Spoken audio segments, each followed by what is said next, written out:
I would explain it like that. How much do you think people have really tuned into it, though? Because, I mean, Simon Birmingham just brought up the point. He's going to focus on his own portfolio. We all know about cost of living at the moment. Folks can't even afford to pay their bills enough. I mean, are they really tuned into the voice, and will they be? Well, they're not. I think on the whole, they're not. I think more and more people are finding out about it, and that will increase and grow, obviously, with advertising and what have you.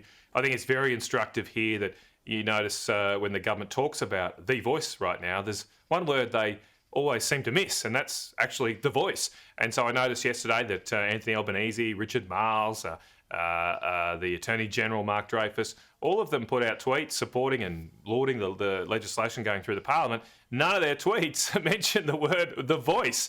And so you can tell here the politicians are trying to hide something because they realise they must see in their polling. Look, people, these tweets are focus grouped, Peter, and they must see in their polling that people actually don't like the voice, so they're not mentioning the voice. But if the politicians are hiding something from you, can you really trust them here? Yeah. They're not delivering the legislation. They're not putting any of the detail before us. They're saying, trust us, trust the politicians after you vote.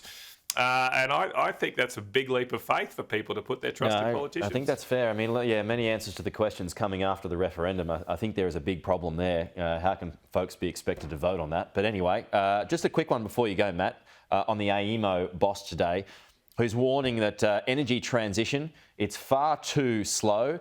The uptick needs to be increased, to avoid problems as more coal comes offline. What are your thoughts on what he's going to say today?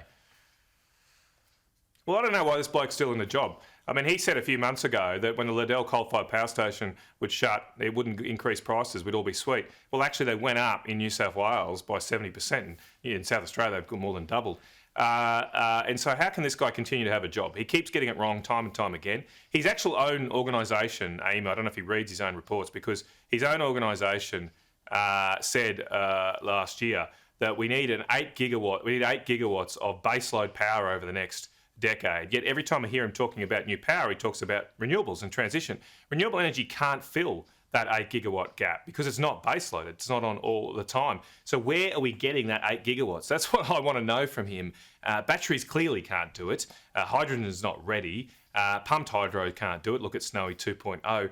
And so where are we going to get the electricity that can stay on all the time so we don't keep suffering from a higher power bill every time it turns up in our letterbox every few months? Matt Canavan, good to chat. We'll see you soon.